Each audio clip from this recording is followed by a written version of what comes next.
us know and we'll give you our contact details afterwards. We've got 20 people registered on this session. We've currently got 9 online, which isn't unusual. We've got people joining from as far afield as America and I think one from Australia today. But then you get the time zone. So of course people don't realize it's 2 o'clock in the morning or so we always lose a few people along the way, but we'll record it for anyone that makes contact with us afterwards. As I say, use the chat function as you go through. At the end of it, myself and Barry will just hang online for 10-15 minutes. If anyone's got any questions, we will go through them. Right, Barry, would you mind scrolling down one? So National Upskill are a UK-based apprenticeship training provider. We deliver apprenticeships in a range of sectors, and for this particular sector, digital accessibility, we also deliver short commercial courses, introductory courses, which we will touch on. As an organisation, we've got over 4 decades of experience within the training sector. Speciality tutors in everything we teach, and what you'll find with our programs, unlike a lot of accessibility courses that are out there, a lot of them are AI generated, a lot of them are e-modules that you complete in your own time. Our courses are tutor led, so there'll always be a live person there to deal with any questions or expand on anything. Thanks, Barry. Courses that we offer, we will touch on in a second. We tend to run small group sessions, and when we say group sessions, we're talking 3 to 5 people, so that they're interactive. They can be contextualized into your environment and deal with any particular questions that you guys may have. And ultimately what we try and do with all our courses is just make them as flexible and bespoke as possible. So the more you can tell us at the beginning what you're looking for, the more we can tailor the content to the individual, depending on where their experiences already lie. Thanks, Barry. So what we've got here primarily is sort of 4 course options. Now, option 1, I don't know where you guys are based, but option 1, because we're an English British based organisation, we can offer a government funded 2-year apprenticeship programme, but that's only for people that are based in the UK working for an English company, and you have to spend at least 50% of your time living and working in the UK for the duration of the programme. So if anyone is based in the UK, it's a 2-year programme. The national funding band is 16,000, generally funded through the apprenticeship levy. So that's an option if you are England based. We then do 3 other course types. We do a 6-week accelerated program, which is 1 day of teaching and learning each week, covering different aspects, which then allows people to work on product knowledge and assignments in between. We do tailored programs if you are an individual or an organization and you already know what it is that you don't know, what it is you want to get into. You might be particularly techie, so coding websites isn't an issue, but reaching target audience might be. So we can tailor programs around what you're looking for. And the final one is sort of intensive introductory workshops, half day, full day, covering more of the content. Barry will take you through digital accessibility now. He'll expand on some of this, but if anyone is interested, or if a group of people are interested, we can do half day and full day kind of introduction sessions. So I'll pass you over to Barry, our lead tutor, who's going to give you more kind of meat on the bones. As I say, please use the chat function if you want to drop any messages or questions in. I'll keep an eye on those and feed them into Barry at an appropriate moment. Barry. Thank you. So what I'm going to do then is I'm going to talk a little bit about digital accessibility as a concept. I'm not going to take up too much of your time with that one because ideally you've got some ideas about it in the first instance that I don't want to kind of bore you with that sort of side of stuff. And then we'll get into more of the sort of course details and so on. So the whole idea is I'm making a case for accessibility because it should be kind of higher on people's radar than it realistically is, but it kind of unfortunately isn't. But then we're going to talk a bit about the legislation side of it as well. The reason why digital accessibility is becoming bigger is because actually the legislation is becoming bigger and more prominent as well. So we're kind of making sure that people are aware of what that is and any deadlines that are coming up, and also what people's individual roles are, or maybe like organizational roles are as well. So the first thing that I like to cover off is basically what is accessibility. That's always one of the big questions that people often get whenever they're in this sector. What does that basically mean?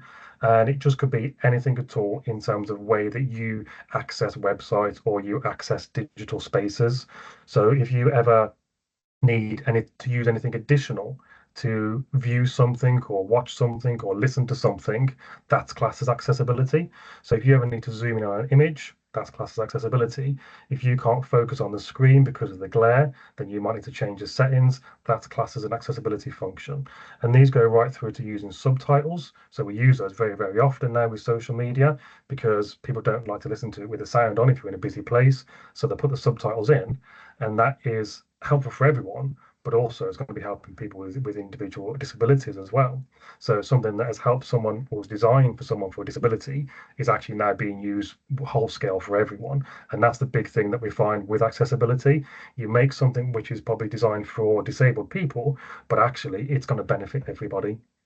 And that goes through right down to people who don't have most up-to-date software or update hardware, which means they can't get access to certain things. They might have poor internet connection. They might only have access to internet on their phone. So this therefore changes the dynamic of how people might interact with your digital space, your digital content, based upon how they view or how they need to use it. Okay. And what is always a big thing, which actually I always try and lead with this, is who's it for? Who's accessibility for? Yes, it's for everybody, but actually some people say, well, there's no point me doing accessibility because I don't have a target audience of someone being disabled. Well, actually, if you have any of these people in mind, if you are wanting to sell to the elderly, veterans, the disabled, anyone with an undiagnosed disability, someone with English as an additional language or low reading age, they need some form of additional access arrangements. They need some form of accessibility. And all those people together make up the largest digital user group in the world. And I always leave that for a little bit for people to sink in, because if you're not making anything accessible, if you're not thinking about accessibility when you're making content, when you're making an app, when you're making a website, you think, oh, well, it's fine. I'm not really got a target audience of disabled people. It's not that. So if you want to miss out a large portion of the market, which is the largest digital user group in the world, then it's kind of like you're missing out. You're massively missing out. So therefore, accessibility is appropriate for everybody. It's applicable to everybody, and it's important for everybody. That's why I always think people should know more about it than they really do. These are a couple of little facts and figures. 70% of people with access needs, so anyone who needs like to zoom in or use subtitles, they will click away from an inaccessible website. If they can't use it within the first 6 to 8 seconds, they're going to leave and go somewhere else, which then takes 83% limit their shopping to sites that they know are accessible. They're not going to bother shopping around, even if they've got to pay a little bit more for a product, only because they know their website is accessible for them.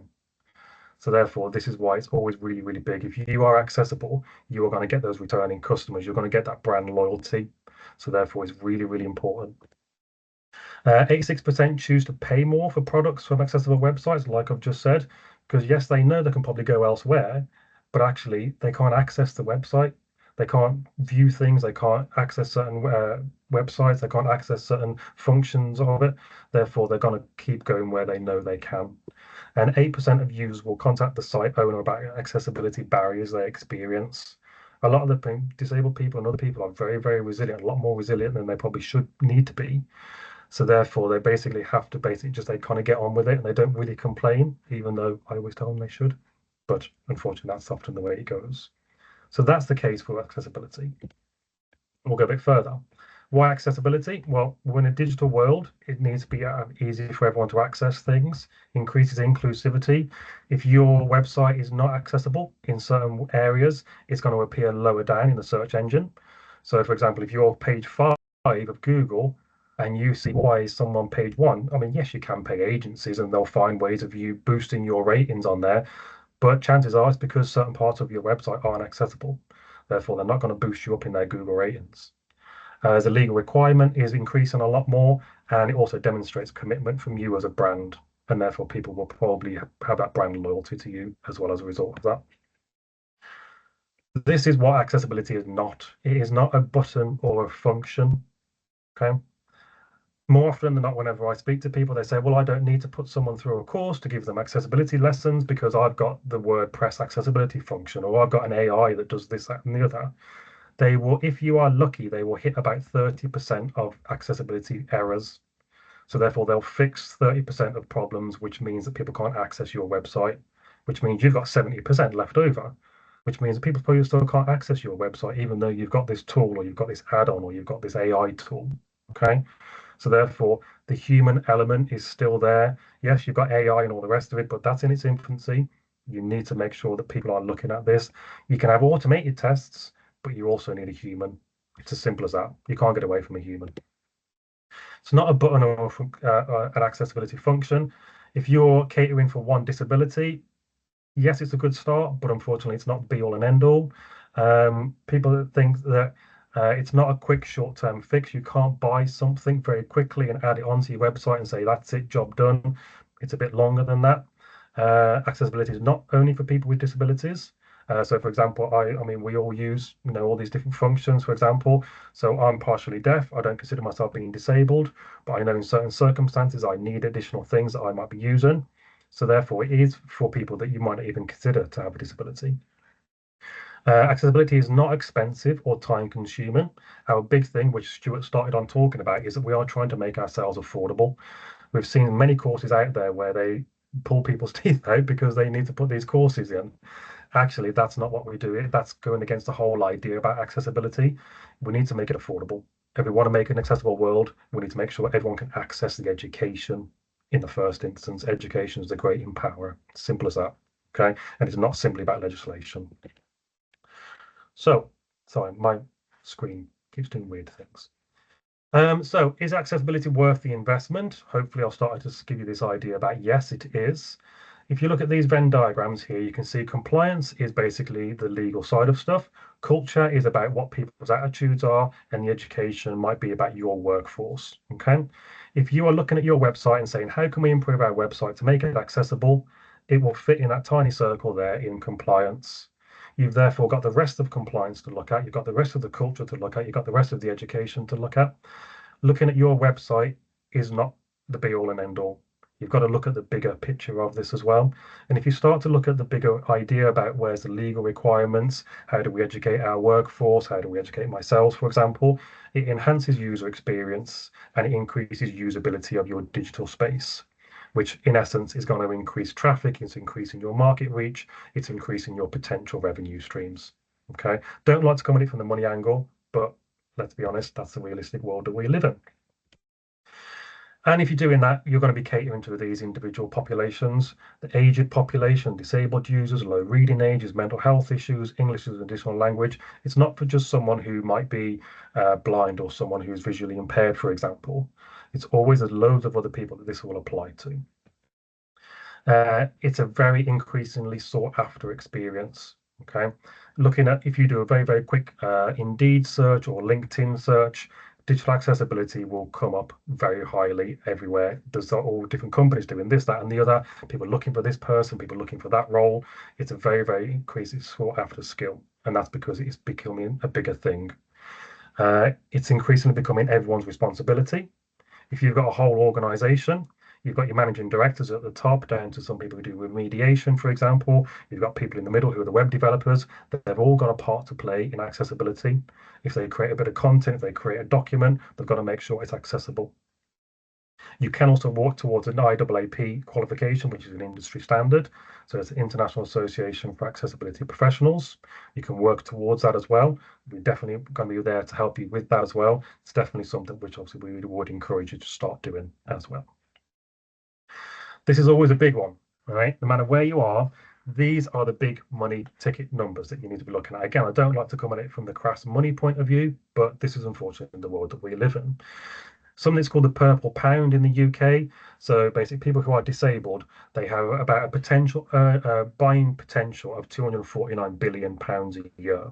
Right. So if you're not tapping into that market, you're probably going to be losing a major sort of revenue stream. Same with the Australian dollar, 54 million a year. Same with in America, $490 billion a year for people with disposable income. All right. So again, if you don't think disabled people are your target market, that's unfortunately going to be your loss. I'm talking to people who know this already anyway, so it's fine. So the WCAG, WCAG, I'm not going to labor this point too much because I think people go into this too far. If you're looking at WCAG as your first ever port of call with accessibility, you're going to confuse yourself, you're going to be overcomplicating things, and you're going to run a mile because you cannot approach WCAG as a layman. It's as simple as that. I've been doing it for a few years now, and I still don't know the full ins and outs of it. I can teach you that, but unfortunately, I can say, that's unfortunately the way that we go, and I think there's a long road to go down for that. But either way, for those people who are not aware of it, it's the Web Content Accessibility Guidelines. These are your set standards to say, to make yourself accessible, you've got to do this, this, and this. Okay. And therefore, if you hopefully have done that well, then you can get yourself an A rating, a double A rating, or a triple A rating. Okay. Most legislation now will put some particular area of WCAG rating. So, for example, if you go on to the NHS website, if you're in the UK, if you're in the public sector, maybe in the EU, or if you're like a federal agency in America, then you might go onto a certain website and they have to have legal requirements for them to be WCAG double A rated. Okay, there might be different set standards of that, so there might be 2.1 or 2.2, but that varies. All right, but this just means that there are certain standards that you've got to meet for people to be able to access your website. It shows that you've got the golden tick, if you like, to say yes, we are compliant. All right. As an individual or as maybe a small organization, if you start with this, like I say, it's a very big mountain to climb. So I don't start with this originally, but you do at least need to know that's the industry standard. That's what's out there that people measure themselves against. Okay. Part of our courses are making sure that you understand what they are and how you can build on your road and your journey to get to that point. All right. You can't start at that point. It's as simple as that. If you start with WCAG and you say, oh, I want to do this, it's going to be a long road. All right, and it's going to get very sort of tiresome and hard along the way. You need someone to guide you along that road. It's as simple as that. Okay.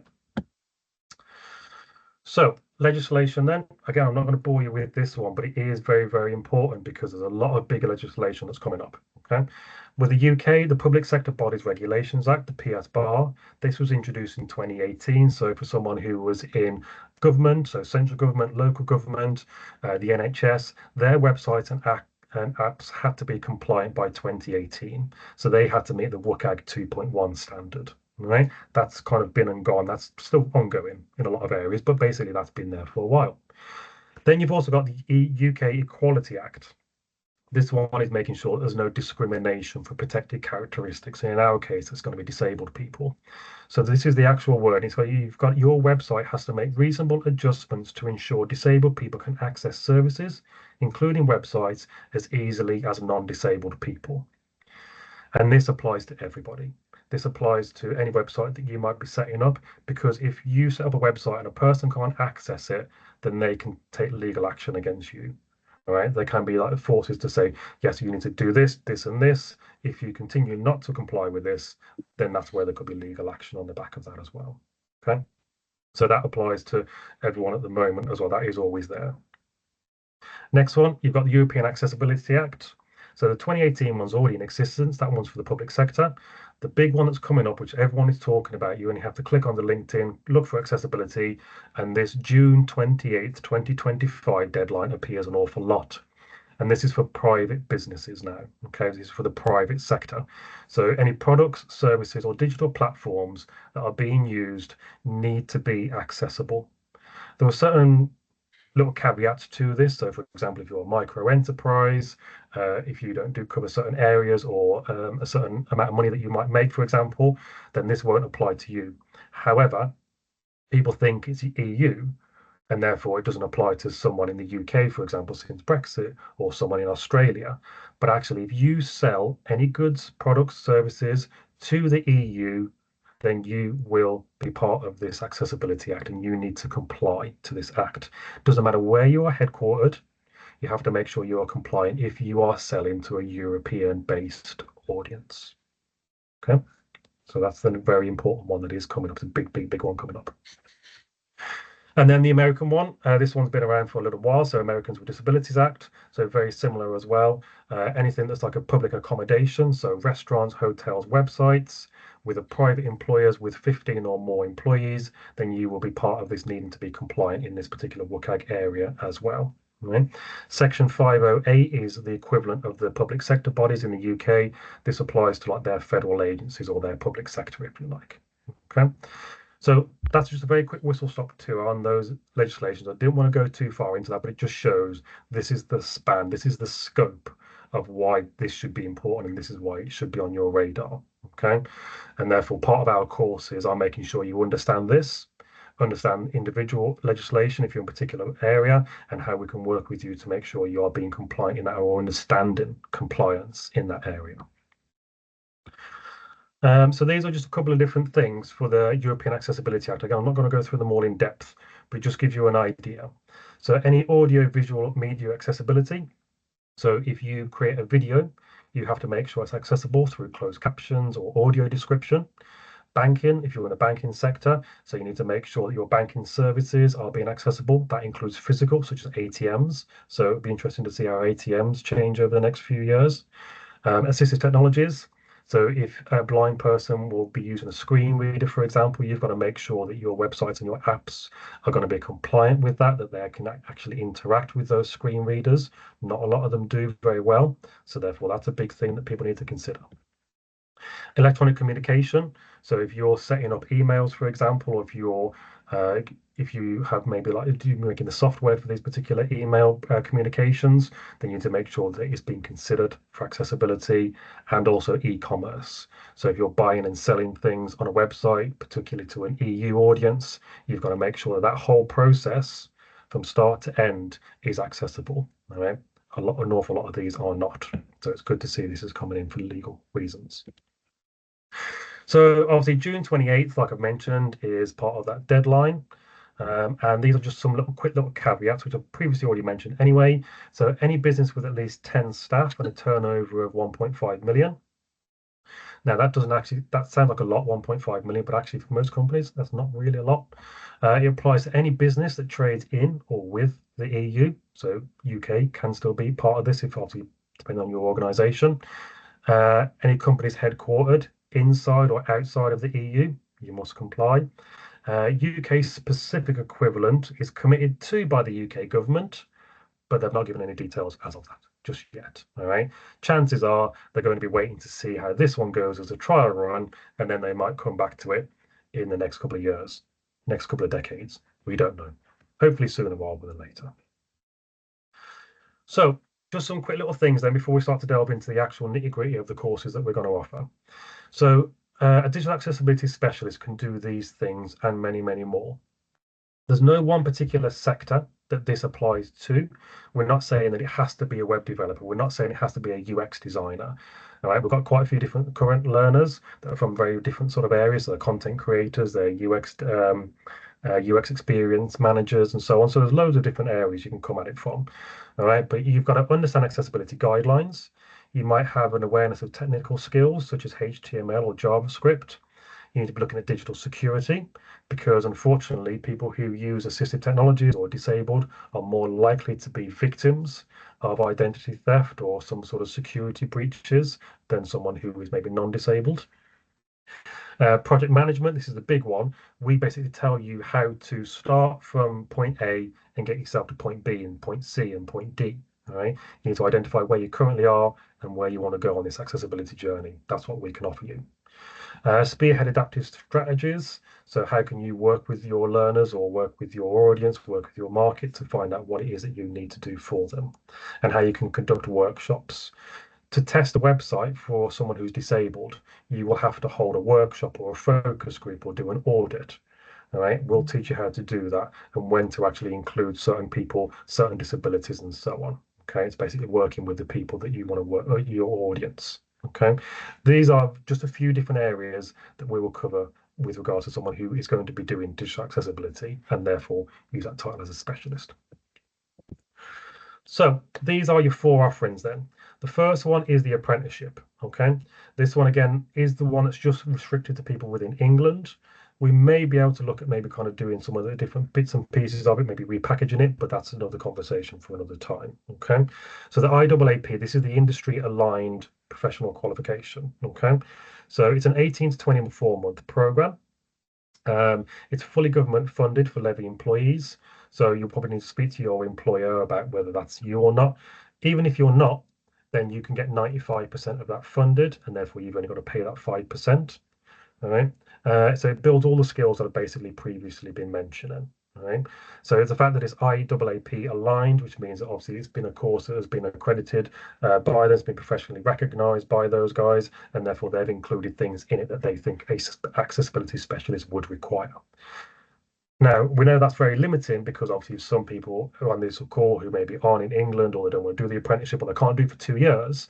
That's why we've expanded to the other options. So our 6-week accelerated course, the added bonus for this one is that we've basically taken content from the big IAAP course and tried to condense it and put it into that 6-week program as best as we possibly can. Okay. So it's a full online delivery, like all of our courses. It's for small groups or individuals. It's built from the IAAP recognised program, as I've mentioned. And this one, again, it's a flexible program. All of these are flexible programs. That's what you need to remember about this. Okay. We'll try and work with you as best as we can. We discuss with you what you want to do, when you want to fit it into your schedule, what pace you want to go at. So that 6-week accelerated course, that's probably your minimum. If you wanted to take 8 weeks, that's fine. If you want to take, if you want to split a day's session across 2 half days, that's fine. Talk to us, we can do that for you. Okay. But I think this is like a good sort of, I don't want to say one size fits all. It's probably a good sort of medium ground, I would say, this one. 6 weeks is a good amount of time for people if they can't devote themselves to the 2 years, but it does have a good chunk of that good content within it as well. Your next one is your tailored program. This is like an optional module program or modular program, sorry, I should say. So we've got 8 modules in total. One of them's compulsory, which I'll talk to you about in a second, and you've therefore got the option of 7 others. We have a minimum delivery of 3 modules, and obviously a maximum therefore of 8. And of course, you're going to pay more depending on how many modules you want within that as well. But again, if you know where you are, where you want to go with your content, then you can say, right, okay, we don't want this one, we don't want this one, we don't want this one. We're going to just choose these 5 over here, for example. Okay. But again, this is flexibility we're trying to build within the program to say, right, okay, you don't want this, so let's work with this. Or if you say, I'm not quite sure about this one, have a discussion with us. We'll start to talk about that. Finally, is this one if you're starting from ground zero. If you're starting from ground zero, we recommend an intensive 1-day or half-day course. Okay, so a half day is about 3.5 hours, so it could be morning or afternoon, whatever, and then a full day is 6 hours. Okay, again, this will probably be a group session. But again, if you want to talk to us and say, right, okay, we want to do this individually so you can help us to tailor some of the content, that's fine. Discuss with us what it is you want and then how we can work with you to tailor that program as best as we possibly can. Okay. So this is what we're looking at then. So this is where the sort of nitty gritty comes into this. And don't panic too much if I'm going to just kind of wash over this. The idea is we'll send out some more materials on the back of this as well. All right. We're just trying to give you a best flavor of this as we possibly can. Okay. So option 1 was the apprenticeship. This is the big course. This is the 2-year maximum course. 100% online delivery. It's a mix of one-to-one, so kind of like what I'm doing now. Small group sessions, so there might be 2 or 3 other people on the call with you, depending on where they are in the apprenticeship. We have a selection of e-learning modules. but also practical workshops. The big thing about this, so there's a couple of providers that do this same apprenticeship, but we like to consider ourselves as being more flexible, more approachable, because we do this approach. We talk to you individually, we meet with you individually, we'll go through stuff with you on a one-to-one basis or small group basis. We don't just chuck all the e-learning modules at you and say, right, here you go, do this, because humans have questions, humans get stuck. That's why we like to do the approach that we do. Okay. It's an equivalent to a £16,000 course, but this is the government funded one, which is why we're trying to look at maybe whether this can be rolled out as maybe a commercial option, but that's another question for another time. And then you can see there, employees in England, and then your certification is what you'll receive on the end of that. And here are just a quick overview of some of the modules we cover in this one. You can have a little read through those. I won't do all those for you, but these obviously are bigger modules because it's a bigger course, it's a longer course, but we have taken things from this to then into an abridged version, if you like, with the other three options that we do as well. Okay, so therefore, if you are doing any of the other three options, you know that it's been taken from a very good, professionally recognized course in the first instance. Okay. Let's read that. I'll have a quick little drink. Okay. So one extra added feature with the apprenticeship one is if we do have any e-learning modules, we've tried to make it as accessible as possible. So not only are we making content accessible, we're also trying to make it approachable for everybody by being affordable and therefore accessible in terms of the content. So we use this program called iSpring. So we did test different systems at length to make sure they were accessible for what we thought they needed. So this one is WCAG rated for 2.1 compliant. Now, it does mean a lot more than just having that badge. I know we probably can't say we're fully WCAG compliant across everything, just because we use this program. That's unfortunately not the way it works. But we have tried to tick all the boxes where we can. So you'll see the one box in the bottom left-hand corner there. So that's a normal function, if you like. And then we've also got the accessible function next to that, which is like a stripped down version where it's just text, plain background, and the little glasses icon that you'll see there, that's the accessibility function. It's got that built-in accessibility function. I did say earlier on, accessibility is not a button or a function, but in this case, we've obviously tried to make sure it actually is being put there to make sure it does help and does actually do a lot of things for us, as well as what we do manually as well. Okay, but that's just a little added bonus there, just things that you'll get if you do the apprenticeship program. All right. So next one then. So your option 2, the 6-week program. This is probably the one that I say obviously probably the most applicable for most of our audience. So it's 6 weeks, typically one full day, 6 hours per week. Again, it's up to you how you want to do it. If you want to split that across 2 half days, that's fine. We're going to work with you on your schedule. Okay, 100% online delivery. So it's going to be one-to-one or small group sessions with a live tutor, that being me, practical workshops. So you're looking at around about £1,800 per person for the full 6-week program. Okay. If you're in an organization and then maybe you want to put more of the people on this, then we can discuss with you a discounted rate perhaps. And then maybe we can obviously talk about if you want to put more people on the program, more bespoke program, and how we can put that together for you as well. Okay. We say this is for anyone new to digital accessibility or looking at strategizing their next steps. So across that 6-week program, obviously that will start to change quite a lot over time. So you know, by week 1, you kind of have an idea what you want to do. That might change by week 5 or by week 6. Okay, so we can adapt to that as we need to. Now you get a certificate on the back of that as well from us to say that you've completed a certain amount of tasks and sorry, a certain amount of tuition and so on. Okay. These are what the weeks will typically look like. Again, there's a bit of flexibility within this as well.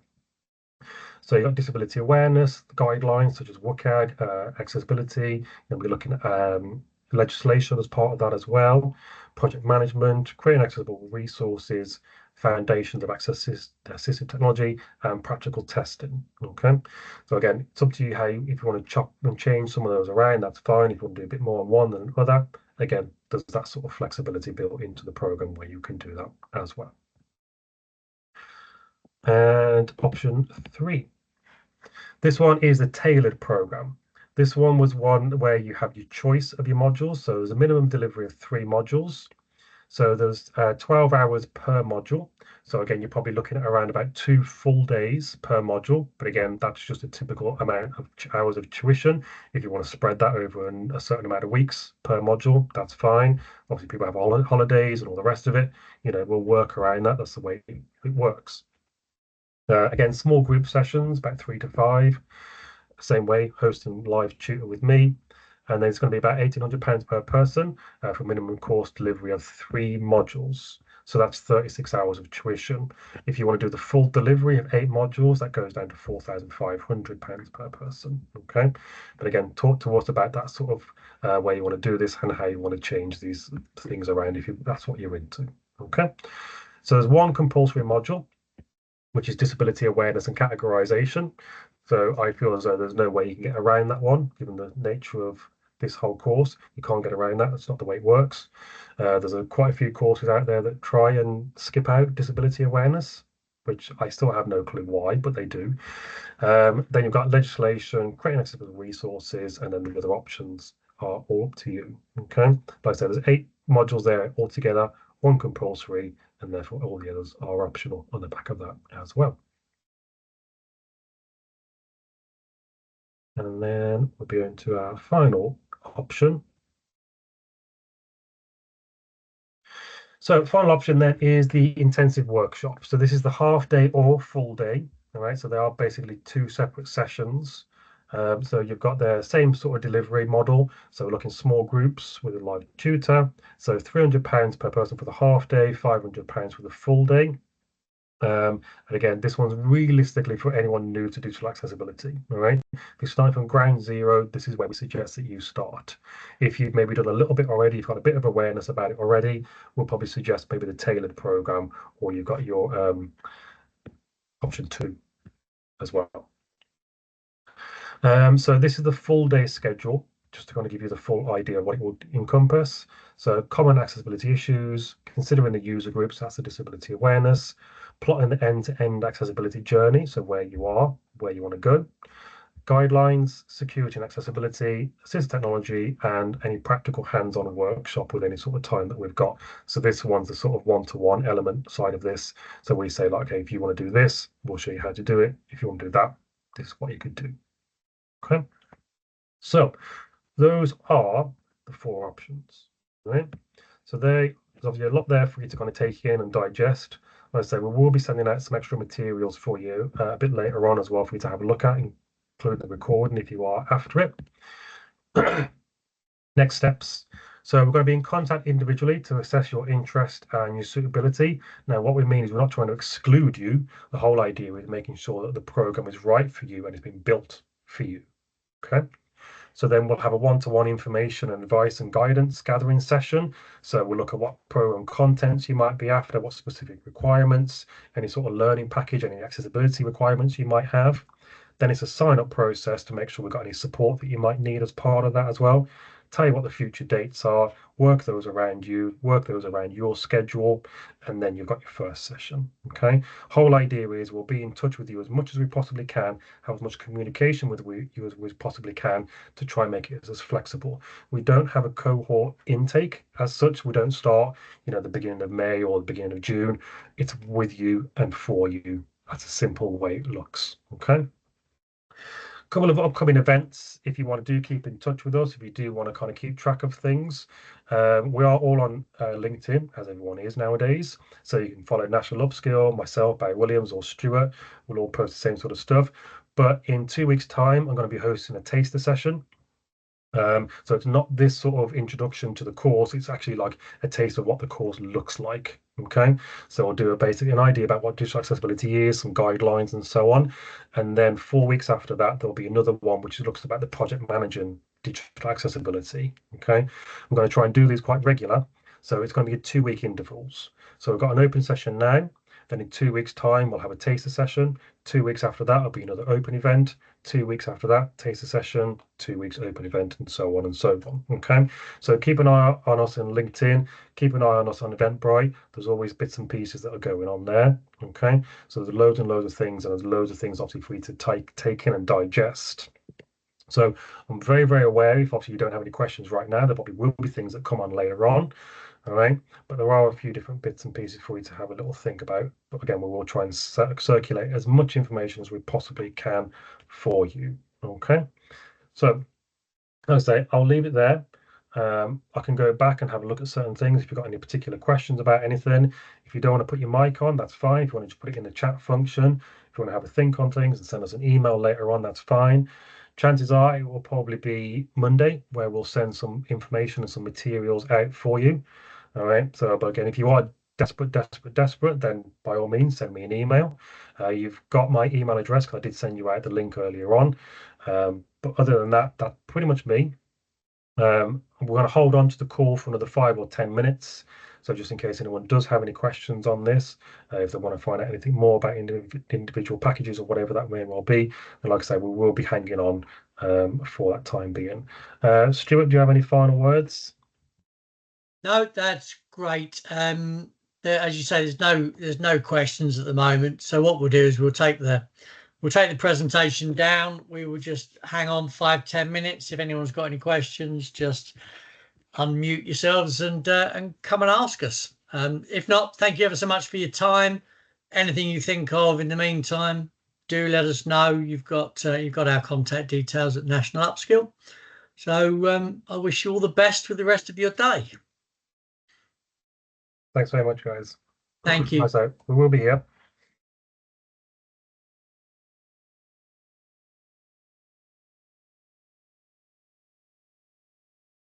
Yeah, so Hannah, I wouldn't panic too much if you can't submit. Like I say, it was just something. I mean, feel free to take a screenshot and send it by email if you would like, but I'm not going to be too precious on it. Okay? Thanks, Barry. No worries. Thank you, Barry. No worries. You're very welcome. Is this recording going to be sent out as well? At We all? can make it available. Yeah, so if you just send me an email, so I've got your email address, best one to contact you on, and then I can send across anything to you individually from there on in if you want to do it that way. Perfect. Thank you. Thanks Thank for you very the much. session. No, you're very welcome. Bye. Bye. Bye. Bye.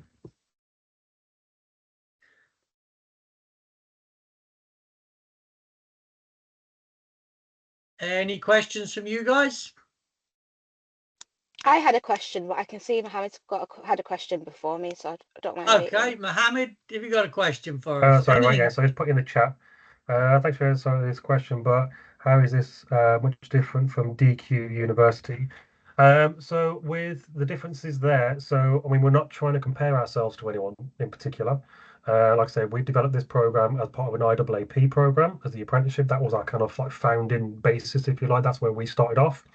And then we've kind of tailored courses on the back of that from as well. The difference that we like to think of ourselves as being is that we are more tailored. Like I said, everything that we've done has been about what people want and need. Again, we're not really looking at the price points of DQ and other such places. They are very big. They're much bigger than what we are. But again, it's a case of like what people need and what they want. We are trying to pitch ourselves at making sure accessibility is available for everybody and they can implement it for everybody as well. DQ and other big organizations, they might not be accessible in terms of their price point or budget for the people. So we're trying to do what we can for people individually. All right. If obviously DQ got something that is on offer for you, cracking, But again, the whole idea is we're trying to be tailored, trying to be specific and talking with you individually to come up with a price point that might be ideal for you, a package that might be ideal for you, but also what you might be needing out of this as well. So again, we're not trying to compare ourselves or saying we're better than this guy or we're better than that person. That's not what we're here to do. All right. So again, it's all about what you need individually. All right. If you want to talk to us a bit later on and just say, well, actually, DQ do this or DQ offer that, then come to us, talk to us about it and say, well, we'll see if we can do some of that for you, or see if we can work with you on that.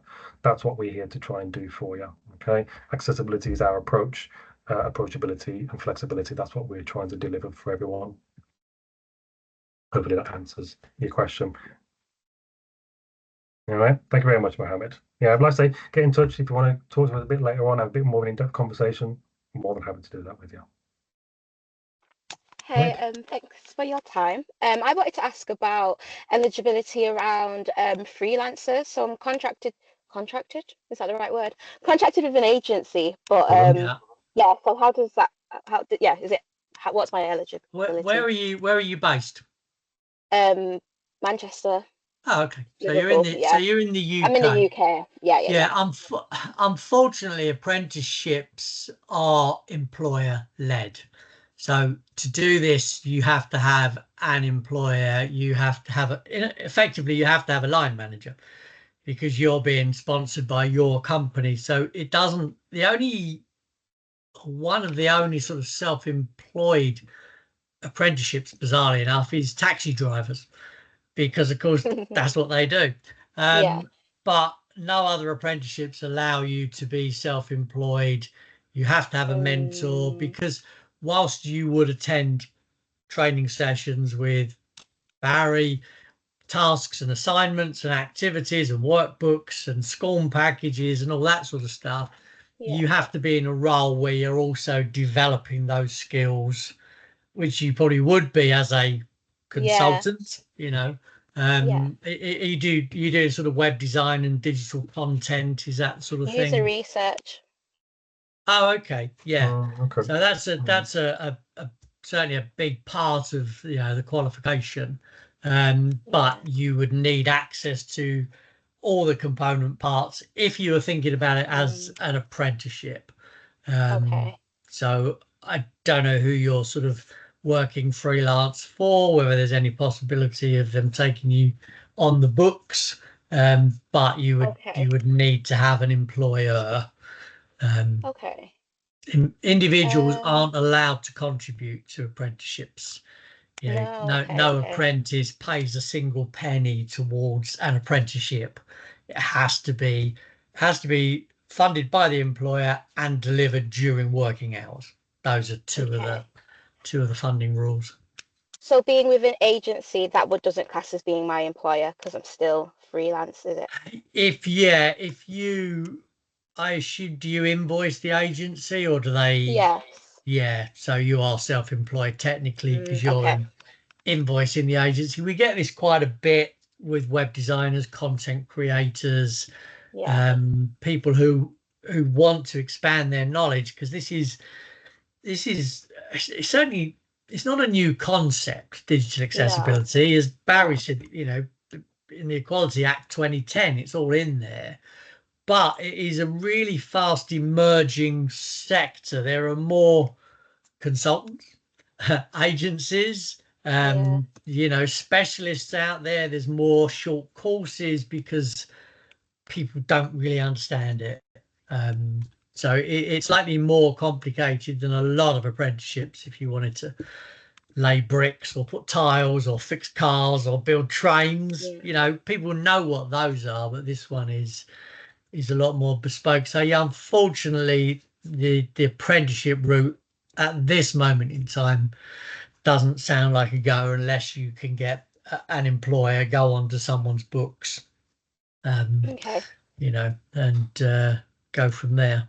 I mean, it's a £16,000 qualification. So from your perspective as a development tool, there may be some mileage in joining someone on less money in order to get the development, but unfortunately not something that we can help with. Okay, well, thank you for clarifying. Stay in touch anyway. If you get any questions next week, next month, send them across. We'll happily answer them and try and point you in the right direction. Okay, thank you so much. No worries. Take care. Have a lovely day. Thanks so much for coming. Bye. Cheers, bye. Right, hang on, let me just stop recording.